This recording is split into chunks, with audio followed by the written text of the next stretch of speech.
ਪੰਜਾਬ ਦੇ ਇਤਿਹਾਸ ਵਿੱਚ, ਸਿੱਖ ਇਤਿਹਾਸ ਵਿੱਚ ਪੋਹ ਦਾ ਮਹੀਨਾ ਖਾਸ ਮਹੱਤਤਾ ਰੱਖਦਾ ਹੈ।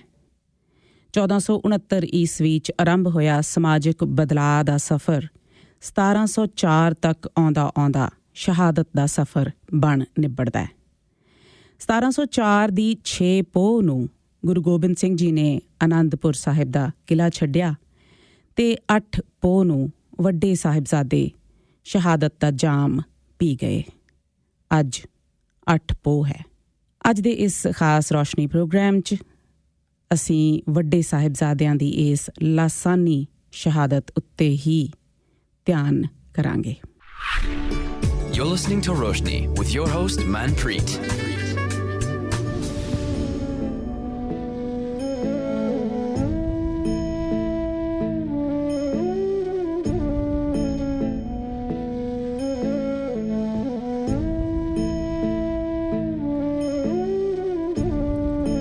ਸਤਾਰਾਂ 1704 ਦੀ 6 ਪੋਹ ਨੂੰ ਗੁਰੂ ਗੋਬਿੰਦ ਸਿੰਘ ਜੀ ਨੇ ਆਨੰਦਪੁਰ ਸਾਹਿਬ ਦਾ ਕਿਲ੍ਹਾ ਛੱਡਿਆ ਤੇ 8 ਪੋਹ ਨੂੰ ਵੱਡੇ ਸਾਹਿਬਜ਼ਾਦੇ ਸ਼ਹਾਦਤ ਦਾ ਜਾਮ ਪੀ ਗਏ। ਅੱਜ ਦਾ ਇਹ ਖਾਸ ਪ੍ਰੋਗਰਾਮ ਉਸੇ 8 ਪੋਹ ਨੂੰ ਸਮਰਪਿਤ ਹੈ। ਅਨੇਕਾਂ ਕਵੀਆਂ, ਅਨੇਕਾਂ ਕਵੀਸ਼ਰਾਂ, ਲਿਖਾਰੀਆਂ, ਕਥਾਕਾਰਾਂ, ਇਤਿਹਾਸਕਾਰਾਂ ਨੇ ਗੁਰੂ ਗੋਬਿੰਦ ਸਿੰਘ ਜੀ ਦੇ ਪਰਿਵਾਰ ਦੀ ਲਾਸਾਨੀ ਕੁਰਬਾਨੀ ਨੂੰ ਲਫ਼ਜ਼ਾਂ ਰਾਹੀਂ ਬਿਆਨਿਆ। ਗੁਰੂ ਜੀ ਦੇ ਸਪੁੱਤਰਾਂ ਦੇ ਸਿਹਰੇ ਲਿਖੇ ਗਏ ਨੇ, ਜਿਨ੍ਹਾਂ ਦੀਆਂ ਉਮਰਾਂ 7 ਤੋਂ ਲੈ ਕੇ 17 ਕੁ ਸਾਲ ਵਿਚਕਾਰ ਸਨ। ਇੱਕ ਐਸਾ ਹੀ ਕਵੀ ਹੋਇਆ ਹੈ ਹਕੀਮ ਅੱਲਾ ਯਾਰ ਖਾਂ ਜੋਗੀ, ਜਿਸ ਨੇ 20ਵੀਂ ਸਦੀ ਵਿੱਚ ਕੋਈ 1 ਸਦੀ ਪਹਿਲੋਂ 2 ਕਵਿਤਾਵਾਂ ਲਿਖੀਆਂ, ਸਾਕਾ ਚਮਕੌਰ ਤੇ ਸਾਕਾ ਸਰਹੰਦ। ਇਹਨਾਂ ਦੋਹਾਂ ਸਾਕਿਆਂ ਉੱਪਰ ਉਹਨਾਂ ਨੇ 2 ਕਵਿਤਾਵਾਂ ਲਿਖੀਆਂ, ਗੰਜੇ ਸ਼ਹੀਦਾਂ ਤੇ ਸ਼ਹੀਦਾਂ ਨੇ ਵਫਾ। 1913 ਤੋਂ 1915 ਦੇ ਦਰਮਿਆਨ ਇਹ ਦੋਏ ਮਰਸੀਏ ਲਾਹੌਰ ਤੋਂ ਛਪੇ। ਪਰ ਇਹ ਮਰਸੀਏ ਲਿਖਣ ਬਦਲੇ ਸਮੇਂ ਦੇ ਧਾਰਮਿਕ ਆਗੂਆਂ ਨੇ ਉਹਨਾਂ ਨੂੰ ਧਰਮ ਵਿੱਚੋਂ ਛੇਕ ਦਿੱਤਾ ਤੇ ਅੰਤ ਸਮੇਂ ਤੱਕ ਉਹਨਾਂ ਨੂੰ ਮਨਾਉਂਦੇ ਰਹੇ ਕਿ ਉਹ ਇਹ ਰਚਨਾਵਾਂ ਲਿਖਣ ਦੀ ਆਪਣੀ ਗਲਤੀ ਮੰਨ ਲੈਣ। ਪਰ ਜੋਗੀ ਅੱਲਾ ਯਾਰ ਖਾਂ ਦਸਮ ਪਿਤਾ ਨੂੰ ਦਿੱਤੀ ਆਪਣੀ ਇਸ ਕਾਵਮਈ ਸ਼ਰਧਾਂਜਲੀ ਦੇ ਉੱਤੇ ਟਿਕੇ ਰਹੇ।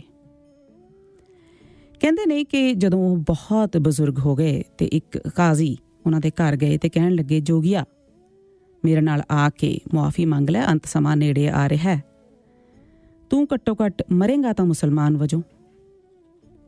ਤੇ ਸ਼ਾਇਰ ਨੇ ਕਿਹਾ, ਮੈਂ ਕੁਝ ਗਲਤ ਕੀਤਾ ਹੀ ਨਹੀਂ ਤੇ ਮੁਆਫੀ ਕਿਉਂ ਮੰਗਾ? ਜੋ ਲਿਖਿਆ ਉਹ ਸੱਚ ਲਿਖਿਆ ਤੇ ਮੈਂ ਆਪਣੇ ਲਫ਼ਜ਼ਾਂ ਤੋਂ ਨਹੀਂ ਫਿਰਨਾ। ਸੁਣ ਕੇ ਕਾਜ਼ੀ ਨੂੰ ਗੁੱਸਾ ਆ ਗਿਆ ਤੇ ਉਸ ਪੁੱਛਿਆ, ਤੇ ਫਿਰ ਕਾਫਿਰ ਮਰਨਾ ਹੀ? ਅੱਲਾ ਯਾਰ ਖਾਂ ਨੇ ਕਿਹਾ, ਮੈਂ ਗੁਰੂ ਗੋਬਿੰਦ ਸਿੰਘ ਦਾ ਸੇਵਕ ਰਹਿਣਾ ਹੈ। ਲੰਮੇ ਚੰਮੇ ਸੋਹਣੇ, ਸੂਰਤ ਤੇ ਸੀਰਤ ਵੱਲੋਂ ਸੋਹਣੇ, ਆਲਾ ਸ਼ਖਸੀਅਤ ਵਾਲੇ ਅੱਲਾ ਯਾਰ ਖਾਂ 1956 ਵਿੱਚ ਅੱਲਾ ਨੂੰ ਪਿਆਰੇ ਹੋ ਗਏ।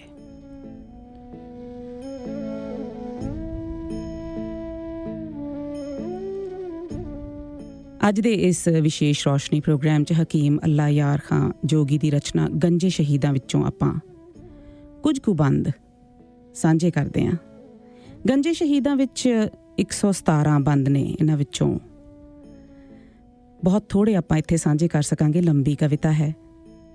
ਇਹਦੀ ਸ਼ੁਰੂਆਤ ਹੁੰਦੀ ਹੈ ਚਮਕੌਰ ਵਿੱਚ ਸਿੰਘਾਂ ਦੇ ਉਤਾਰੇ ਤੋਂ, ਜਿੱਥੇ ਪਹੁੰਚ ਕੇ ਭੁੱਖਣ ਭਾਣੇ ਗੁਰੂ ਦੇ ਸ਼ੇਰ ਗੁੱਸੇ ਨਾਲ ਬਿਫਰੇ ਹੋਏ ਦੁਸ਼ਮਣ ਦਾ ਮੁਕਾਬਲਾ ਕਰਨ ਨੂੰ ਤਿਆਰ ਸਨ। ਪਰ ਇਸ ਤੋਂ ਪਹਿਲਾਂ ਕਿ ਆਪਾਂ ਇਹ ਕਵਿਤਾ ਸਾਂਝੀ ਕਰੀਏ, ਮਰਸੀਆ ਸਾਂਝਾ ਕਰੀਏ, ਆਪਾਂ ਥੋੜ੍ਹੀ ਜਿੰਨੀ ਪਿਛੋਕੜ ਦੀ ਕਹਾਣੀ ਤੇ ਝਾਤ ਮਾਰੀਏ।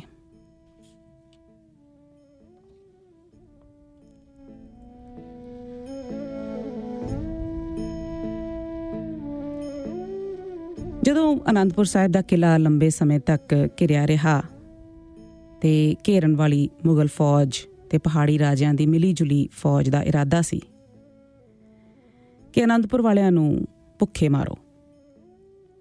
ਵਾਕਈ ਭੋਜਨ, ਜਾਨਵਰਾਂ ਦਾ ਪੱਠਾ ਦੱਥਾ ਮੁੱਕਣ ਲੱਗ ਪਿਆ ਤੇ ਗੁਰੂ ਗੋਬਿੰਦ ਸਿੰਘ ਜੀ ਨੇ ਸੰਗਤ ਵੱਲ ਵੇਖ ਕੇ ਮੁੜ ਵਿਚਾਰਾਂ ਕੀਤੀਆਂ।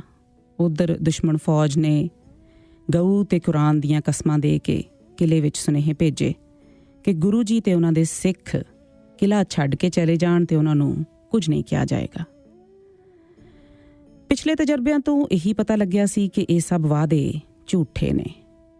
ਸੰਗਤ ਨੇ ਫਿਰ ਵੀ ਜ਼ੋਰ ਪਾਇਆ ਤਾਂ ਕਿਲੇ ਵਿਚਲਾ ਵਾਧੂ ਸਮਾਨ, ਪੁਰਾਣੇ ਕੱਪੜੇ ਲੀੜੇ, ਇਹ ਬੌਲਦਾਂ ਦੀਆਂ ਪਿੱਠਾਂ ਤੇ ਲੱਦ ਕੇ ਕਿਲੇ ਦੇ ਵਿੱਚੋਂ ਬਾਹਰ ਕੱਢਿਆ। ਬਾਹਰ ਖਲੋਤੀ ਸ਼ਾਹੀ ਫੌਜ ਨੇ ਜਦੋਂ ਇਹ ਨਜ਼ਾਰਾ ਵੇਖਿਆ ਤੇ ਟੁੱਟ ਕੇ ਸਮਾਨ ਨੂੰ ਪੈ ਗਏ, ਪਰ ਬੜੇ ਸ਼ਰਮਿੰਦੇ ਹੋਏ ਜਦੋਂ ਵਿੱਚੋਂ ਨਿਕਲਿਆ ਗੰਦਮੰਦ ਟੁੱਟਿਆ ਫੁੱਟਿਆ ਸਮਾਨ ਤੇ ਲੀਰਾਂ ਪਤੀਰਾਂ।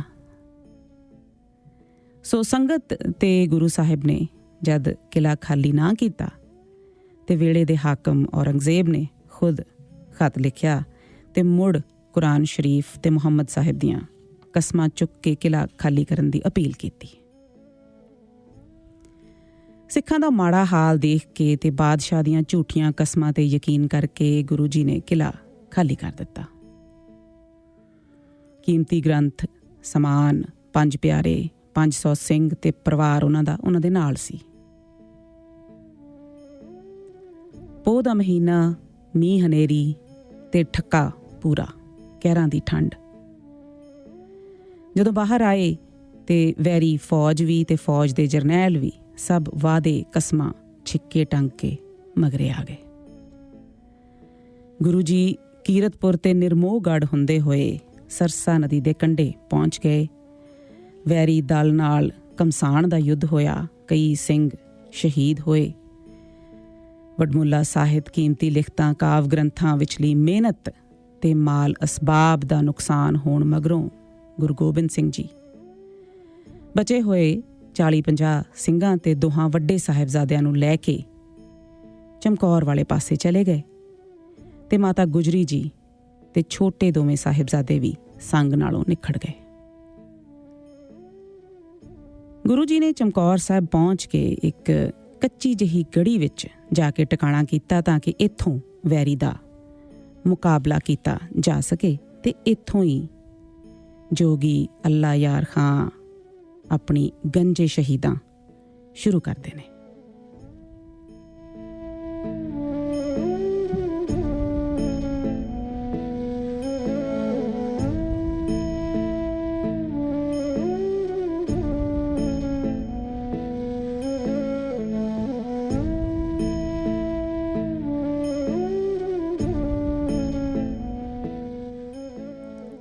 ਪਹਿਲਾ ਬੰਦ ਇਵੇਂ शुरू हुंदा। जिस दम हुए चमकौर में सिंहों के उतारे, झल्लाए हुए शेर थे सब गैज के मारे, गैज गुस्सा। आंखों से निकलते थे दिलेरों के शरारे, चंग्याड़े। सतगुर के सिवा और गजबनाक थे सारे, गजबनाक गुस्से नाल भरे हुए। गुस्से से नजर जाती थी अफवाज अदू पर, अफवाज अदू वैरी दी फौज। गुस्से से नजर जाती थी अफवाज अदू पर, तेगे से निगाह पड़ती थी दुश्मन के गलू पर। अपने नाल होए फरेब दे बावजूद गुरु गोबिंद सिंह जी फौज नूं शांतमई रहण लई कुछ इउं कहंदे ने। इतने में मुखातिब हुए सतगुर गुरु गोबिंद, वो साबिर व शाकिर, वो बहादुर गुरु गोबिंद। साबिर व शाकिर, सब्र शुक्र करन वाले। इतने में मुखातिब हुए सतगुर गुरु गोबिंद, वो साबिर व शाकिर, वो बहादुर गुरु गोबिंद। रस्ते में गंवा आए थे दो दुर गुरु गोबिंद। दुर मोती नूं कहंदे ने।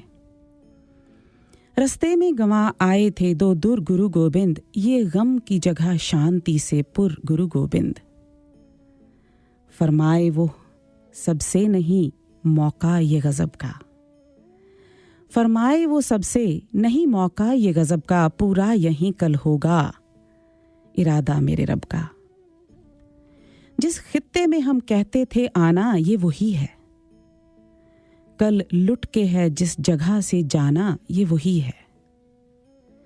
जिस जहाँ पे है बच्चों को कटाना ये वही है, मट्टी कह देती है ठिकाना ये वही है। एक मोर्चे में फिर वहीं सरकार दर आए, दर अंदर। एक मोर्चे में फिर वहीं सरकार दर आए, जा पहुंचे अकाली वहीं सतगुर जिधर आए। चमकौर दी गढ़ी विच फिर गुरु साहिब ते सब सिंह रहरास दे दीवान विच संगत वजों जुड़दे ने ते उपरंत भुखण भाणे ही सौ जांदे ने। खेमे किए इस्ताद है वहीं उठ के किसी ने, इस्ताद है खड़ा किया। खेमे किए इस्ताद है वहीं उठ के किसी ने, खोली कमर आराम को हर एक जरी ने, जरी दलेर नूं कहंदे ने। रहरास का दीवान सजाया गुरुजी ने, मिलजुल के सरे शाम भजन गाए सभी ने। खाना कई वक्तों से मुयस्सर न था आया। भुखण भाणे ने। खाना कई वक्तों से मुयस्सर न था आया, इस शाम भी शेरों ने कड़ाका ही उठाया। कुछ लेट गए खाक पे जी पोश बिछाकर, जी पोश घोड़े दी काठी दा कपड़ा। कुछ लेट गए खाक पे जी पोश बिछाकर, पहरा लगे देने कई तलवार उठाकर। गोबिंद भी शबबाश हुए खेमा में जाकर। शबबाश रात नू आराम करना। गोबिंद भी शबबाश हुए खेमा में जाकर, देखा तो वहां बैठे हैं गर्दन को झुकाकर। वाहिगुरु वाहिगुरु है मुंह से निकलता, है तू ही तू है मुंह से निकलता। नींद उन्हां नूं आ नहीं रही अपने खेमे दे विच, ते आखदे ने अपने खेमे तो बाहर निकल के हवा च आके टहलदियां होया कहंदे ने, ऐ खुदावंद हूं खुश तेरी रजा में। करतार से कहते थे गोया रूबरू होकर, कल जाऊंगा चमकौर से मैं सुरखरू होकर। ते फिर अगों आखदे ने, मैं तेरा हूं बच्चे भी मेरे तेरे हैं मौला। थे तेरे ही हैं तेरे रहेंगे तेरे दाता। जिस हाल में रखे तू वही हाल है अच्छा, जुज शुक्र के आने का ज़बां पर नहीं शिकवा जुज बिना। जिस हाल में रखे तू वही हाल है अच्छा, जुज शुक्र के आने का ज़बां पर नहीं शिकवा। लेटे हुए हैं खालसा जी आज ज़मीं पर, किस तरह से चैन आए हमें शाहे नशीं पर। शाही बिस्तरे ते सानू किवें नींद आवे। नींद उन्हां नूं आ नहीं रही ते अपने फौजियां ते सिपाहियां दी बच्चियां वांग ਉਹ ਦੇਖਭਾਲ ਕਰਨ ਤੁਰ ਪੈਂਦੇ ਨੇ।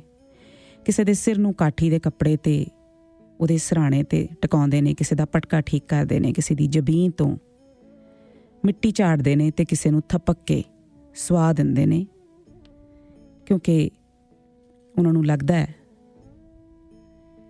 कि जिन सिंहों ने कल मौत के साहिल था उतरना,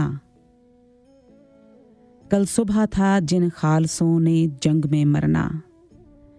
बाली से शहीदों के हुआ जब के गुजरना, जदों उन्हां दे सराणियां वल्लों हो के निकलदे ने, मुश्किल हुआ इस जा से कदम आगे को धरना। लीडर नूं पता है कि कल की होना है, इसलिए मोह ते निग नाल अज दी रात उन्हां सिंघां नूं डूंगी नींद माणदियां वेख रहे ने ते सोच विचार करदियां करदियां चूमा कभी हलकूम दहन चूमने बैठे, कदी किसे दा मूँह चुमदे ने। जब पाए ती आए तो चरण चूमने बैठे, पैंदी आंदे ने ते उन्हां दे पैरां नूं वी चुमदे ने। चूमा कभी हलकूम दहन चूमने बैठे, जब पाए ती आए तो चरण चूमने बैठे। फरमाए सहर को ये होशियार न होंगे, अब हो के ये फिर नींद से बेदार न होंगे। इस नींद तो जदों जागणगे ते इस तो बाद अगली नींद तो इन्हां ने नहीं जागना। फरमाए सहर सो के ये होशियार न होंगे, अब हो के ये फिर नींद से बेदार न होंगे। हम होंगे मुसीबत में मगर यार न होंगे, ये सिंह पियारे ये वफादार न होंगे। सोए हुए शेरों को गले अपने लगाया, सतगुर ने दलेरों को गले अपने लगाया। सो दसम पिता हुण वापस अपने खेमे 'ਚ आ ਜਾਂਦੇ ਨੇ ਆਪਣੇ ਸਿੰਘਾਂ ਨੂੰ ਮਿਲ ਕੇ। ਲੰਬਾ ਵੇਰਵਾ ਹੈ, ਉਹਦੇ ਵਿੱਚੋਂ ਕੁਝ ਕੁ ਸਤਰਾਂ ਤੁਹਾਡੇ ਲਈ ਚੁਣੀਆਂ ਸਨ ਮੈਂ। ਸੋ ਆਪਣੇ खेमे 'ਚ ਹੁਣ वापस आते ने। बाकी थी घड़ी रात गुरु खेमे में आए, बाकी थी घड़ी रात गुरु खेमे में आए। शहजादे यहाँ दोनों ही सोते हुए पाए, दोनों के रुखे पाक से गेसू जो हटाए। दोवां दे पवित्र मूँह तो केस हटाउंदे ने। अफलाक ने शर्मा के महो महर छुपाए, अफलाक आसमाना ने महू महर चंद ते सूरज। दोनों के रुखे पाक से गेसू जो हटाए, अफलाक ने शर्मा के महू महर छुपाए। सतगुर ने दहन जब दहने पाक पे रखा, अपना मुंह जदों उन्होंने उस पाक मुंह ते रखा। सतगुर ने दहन जब दहने पाक पे रखा, कुमला के हर एक फूल ने सरखाक पे रखा। दोनों सुत्ते पे साहिबजादियां नूं वेखदे ने ते उन्हां नूं संबोधित हुंदे ने। सोए हुए बच्चों को कहा सर को पकड़कर, चल दोगे अब्बा को मुसीबत में जकड़कर। थी जिंदगी लिखी हुई किस्मत में उजड़कर, फिर मिलने का वादा तो किए जाओ बिछड़कर। थे चार हो अब दो ही, सहर ये भी न होंगे। थे चार हो अब दो ही, सहर ये भी न होंगे। हम सब्र करेंगे जो अगर ये भी न होंगे। फरमाते थे कल दोनों ही परवान चढ़ोगे, फरमाते थे कल दोनों ही परवान चढ़ोगे। दुख भोगेंगे हम खुल्द में तुम चैन करोगे। होते ही सहर दागे जुदाई हमें दोगे, सपने में खबर आके भी कभी बाप की लोगे। ए प्यारे अजीत ए मेरे जुझार प्यारे, ए प्यारे अजीत ए मेरे जुझार प्यारे। हम कहते हैं कुछ सुनते हो दिलदार प्यारे। बच्चे सुत्ते पे ने, एक 17 ते दूजा 14 कुछ साल दा है, ते बाप दा हिरदा नीरो नीर होया पिया आसमान वल मूँह करके। कहंदे ने कि भाणा भी मनांगा ते धर्म तो कुर्बानी देणों भी मैं नहीं झिझकांगा। तारियां दा भरिया आसमान हौली हौली खाली हुंदा है ते तारियां दी क्यारी चानण वल तुर पैंदी है। हौली हौली सवेर हुंदी है ते अमृत वेले दे दीवान सजदे ने। दोवें लाल अजीत सिंह ते जुझार सिंह कोल खड़े ने। इत्थे कवि दोहां दे चेहरे दे जाहो जलाल दा वर्णन करदा है। उन्हां दी अलूई उमर, उन्हां दे रूप, उन्हां दे जोर दा जिक्र करदा है। कहंदा है कि कूणियां तक उन्हां दियां गठियां होईयां ने ते कलाइयां भरियां होईयां ने। अजे दीवान मुकम्मल नहीं हुंदा कि पता लगदा है कि वैरी दी फौज ने घेरा कत लिया होया। ते फिर उच्ची ममटी ते बैठ के गुरु जी ने हुक्म कीता कि एक एक सिंह 1.25 लाख दा मुकाबला करे। गिणती दे सिंह अपनी जान ते ईमान नाल वफा करके मुकाबले करदियां गुजरते गए। ये सब कुछ देख के साहिबजादा अजीत सिंह अपने पिता नूं बेनती करदे ने कुछ इउं कि मैनू भी तुसीं जाण दिओ जंग दे विच। ते कवि उस नज़ारे दा वेरवा कुछ इउं दसदा है।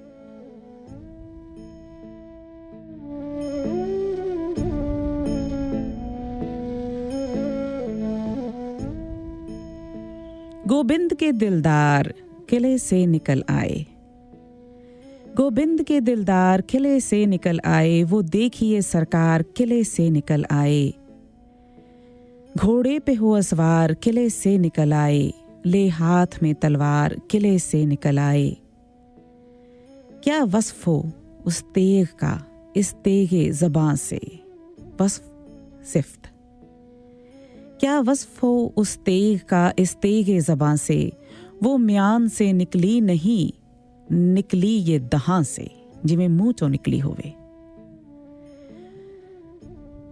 तलवार जिवें मूँह विचों निकली होवे, कुछ इउं बाहर निकलदी है। ते अगे चल के कवि साहिबजादा अजीत सिंह दी शमशीर दी तलवार दी सिफत करदियां होयां कई बंद लिखदे ने। एक कुछ इउं है, उस तलवार दे चलण दा नज़ारा कुछ इउं वो पेश करदे आ। ये आई वो पहुंची वो गई सन से निकलकर, ये आई वो पहुंची वो गई सन से निकलकर, जब बैठ गई सर पे उठी तन से निकलकर, दो कर गई चार आई ना जोशन से निकलकर। जोशन कवच।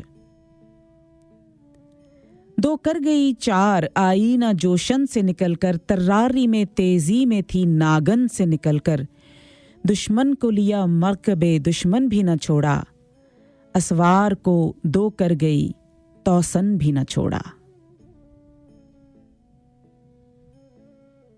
तौसन कोड़ा ते मरकब सवारी। दुश्मन को लिया मरकबे दुश्मन भी न छोड़ा, असवार को दो कर गई तौसन भी न छोड़ा। इस तलवार दी करामात के जिधर जिधर भी घुमी इसने तरथल्ली मचा दिती।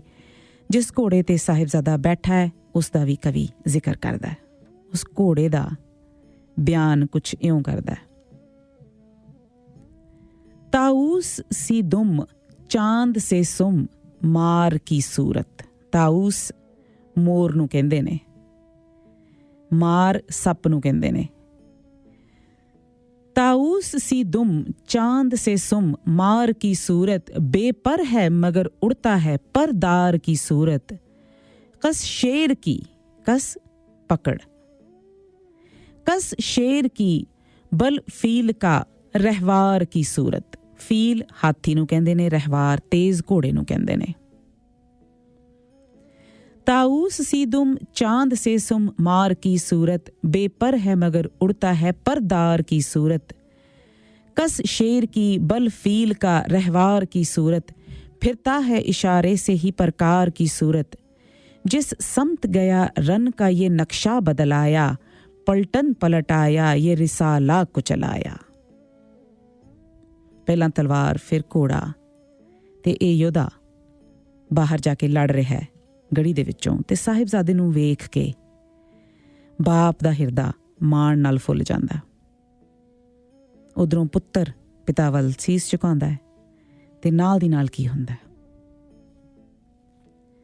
दिलबंद ने तलवार से तस्लीम बजाई, दिलबंद ने तलवार से तस्लीम बजाई, गर्दन पे आदाब दिलबर ने झुकाई। इस वक्फा में फौज सितमारा उमड़ाई। इन्ने को वक्फे विच दुश्मन दी फौज। इस वक्फा में फौज सितमारा उमड़ाई, बरछी किसी बदबख्त ने पीछे से लगाई।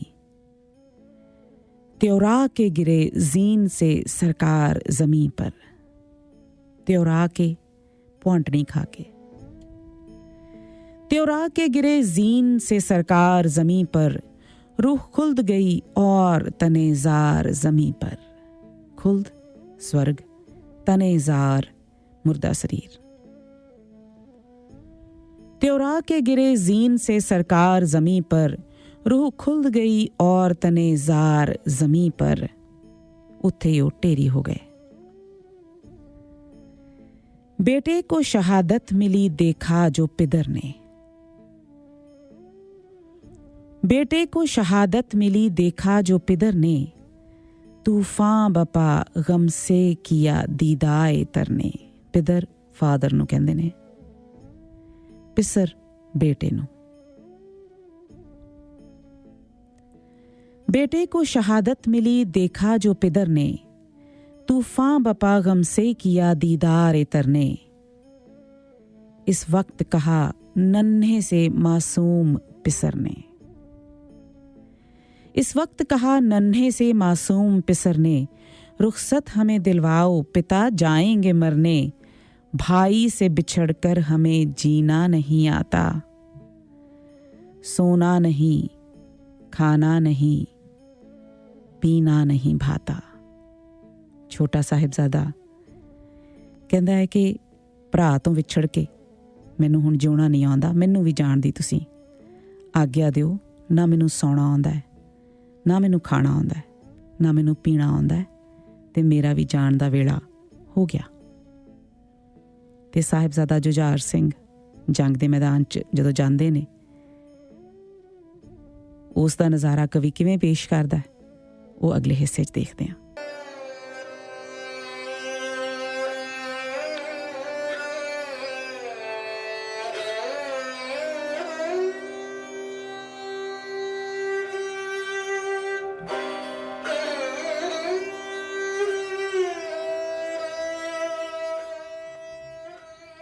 बेटे को शहादत मिली देखा जो पिदर ने, तूफान बपा गम से किया दीदाए तरने, इस वक्त कहा नन्हे से मासूम पिसर ने, रुखसत हमें दिलवाओ पिता जाएंगे मरने, भाई से बिछड़कर हमें जीना नहीं आता, सोना नहीं खाना नहीं पीना नहीं भाता। हुण छोटा साहिबजादा जुझार सिंह वो भी चाहुंदा है कि मैं जावां, बाप भावें गोबिंद सिंह ही क्यों ना होवे, पर उसका गला भर आंदा है।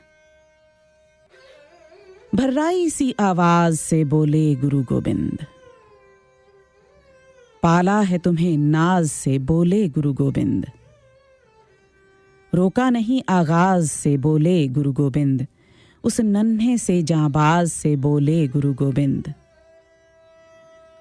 लो आओ तने पाक पे हथियार सजा दें, छोटी सी कमा नन्ही सी तलवार सजा दें, हम देते हैं खंजर उसे तीर समझना, नेज़े की जगह दादा का तुम तीर समझना, जितने मरें इससे उन्हें बेपीर समझना, जख्म आए तो होना नहीं दिलगीर समझना, जब तीर कलेजे में लगे सी नहीं करना, उफ मुंह से मेरी जान कभी भी नहीं करना, लो जाओ सिधारो तुम्हें अल्लाह को सौंपा, लो जाओ सिधारो तुम्हें अल्लाह को सौंपा, मर जाओ या मारो तुम्हें अल्लाह को सौंपा, रब को ना बिसारो तुम्हें अल्लाह को सौंपा, सिक्खी को उभारो तुम्हें अल्लाह को सौंपा, वह गुरु अब जंग की हिम्मत तुम्हें बख्शे, प्यासे हो बहुत जाम शहादत तुम्हें बख्शे। बेटा बेटा हो तुम ही पंथ के बेड़े के खिवैया, सर भेंट करो ताकि धर्म की चले नैया, ले दे के तुम ही थे मेरे गुलशन के बकैया, लो जाओ राह तकते हैं सब खुल्द में भैया, ख्वाहिश है तुम्हें तेग चलाते हुए देखें, हम आंख से बरछी तुम्हें खाते हुए देखें।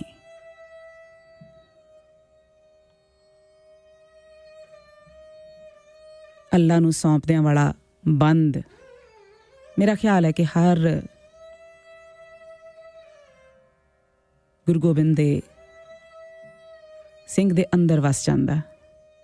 लो जाओ सिधारो तुम्हें अल्लाह को सौंपा, मर जाओ या मारो तुम्हें अल्लाह को सौंपा, रब को ना बिसारो तुम्हें अल्लाह को सौंपा, सिक्खी को उभारो तुम्हें अल्लाह को सौंपा, वह गुरु अब जंग की हिम्मत तुम्हें बख्शे, प्यासे हो बहुत जाम शहादत तुम्हें बख्शे। बेटा हो तुम ही पंथ के बेड़े के खिवैया, सर भेंट करो ताकि धर्म की चले नैया, ले दे के तुम ही थे मेरे गुलशन के बकैया, लो जाओ राह तकते हैं सब खुल्द में भैया, ख्वाहिश है तुम्हें तेग चलाते हुए देखें, हम आँख से बरछी तुम्हें खाते हुए देखें। बस फिर किसी जुझार सिंह ने भी वीर वांग वैरियां दे आहू लाहे। 10-20 को जख्मी किया, 10-20 को मारा, एक हमले में इस एक ने 21 को मारा। खन्नास को मारा, कभी इबलीस को मारा। खन्नास ते इबलीस शैताना दे नां ने। खन्नास को मारा, कभी इबलीस को मारा। गुल मच गया, एक तिफल ने 40 को मारा। तिफल बच्चा। बच बच के लड़ो कलगियों वाले के पिसर से, ये नीमचा लाए हैं गुरु जी की कमर से। नीमचा छोटा खंडा। बच बच के लड़ो कलगियों वाले के पिसर से, ये नीमचा लाए हैं गुरु जी की कमर से। ते फिर कवि नज़ारा पेश करदा है ਜਦੋਂ ਉਸਨੂੰ ਭਰਾ ਦੀ ਲਾਸ਼ ਰਣਭੂਮੀ ਦੇ ਵਿੱਚ ਨਜ਼ਰ ਆਉਂਦੀ ਹੈ ਤੇ ਉਹ ਆਪਣੇ ਘੋੜੇ ਤੋਂ ਉਤਰ ਕੇ ਆਉਂਦਾ ਹੈ, ਭਰਾ ਦਾ ਸਿਰ ਆਪਣੀ ਗੋਦ 'ਚ ਲੈਂਦਾ ਤੇ ਕਹਿੰਦਾ ਹੈ,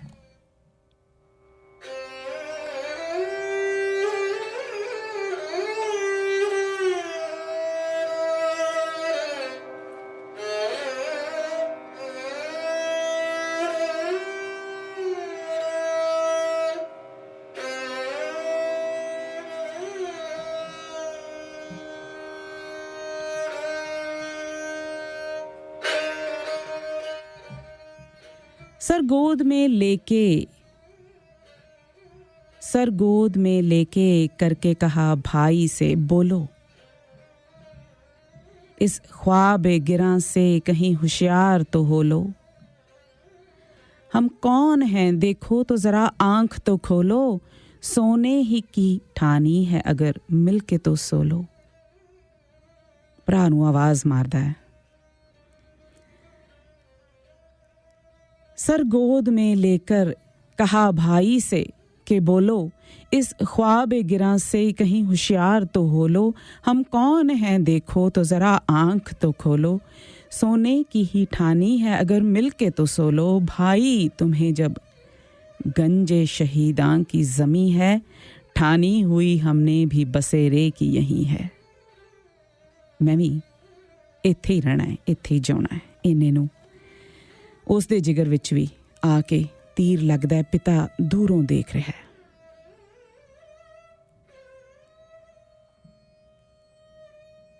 इतने में खदंग आके लगा हाय जिगर में। खदंग तीर नूं कहंदे ने। इतने में खदंग आके लगा हाय जिगर में, था तीर कलेजे में या कांटा गुलेतर में।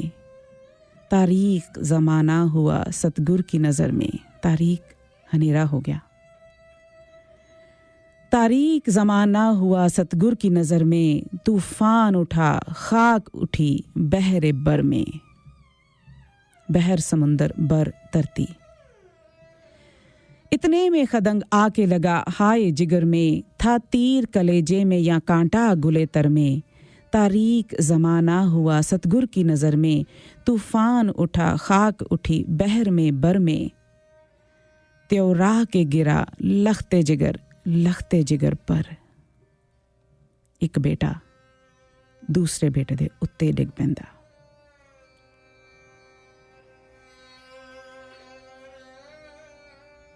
त्यो राह के गिरा लखते जिगर पर। क्या गुजरी है इस वक्त कहूं क्या मैं पिदर पर।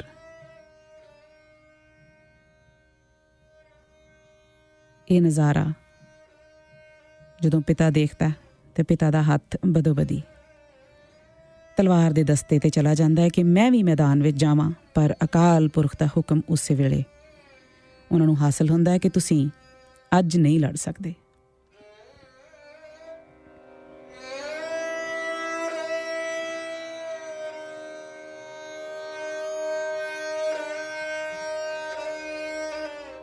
कि तुसीं अज नहीं लड़ सकदे ते उत्थे ही वाहिगुरू दा शुकराना करदे ने कि वाहिगुरू तेरी अमानत तैनूं मुड़ गई है।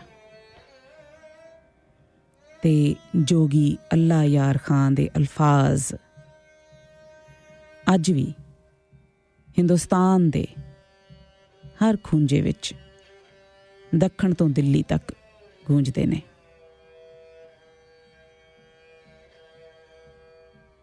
कि बस एक हिंद में तीर्थ है यात्रा के लिए। बस एक हिंद में तीर्थ है यात्रा के लिए, कटाए बाप ने बच्चे जहां खुदा के लिए। बस एक हिंद में तीर्थ है यात्रा के लिए, कटाए बाप ने बच्चे जहां खुदा के लिए। दिलाई पंथ को सरबाजियों ने सरदारी, दिलाई पंथ को सरबाजियों ने सरदारी, बराए कौम ये रुतबे लहू बहा के लिए, बराए कौम ये रुतबे लहू बहा के लिए।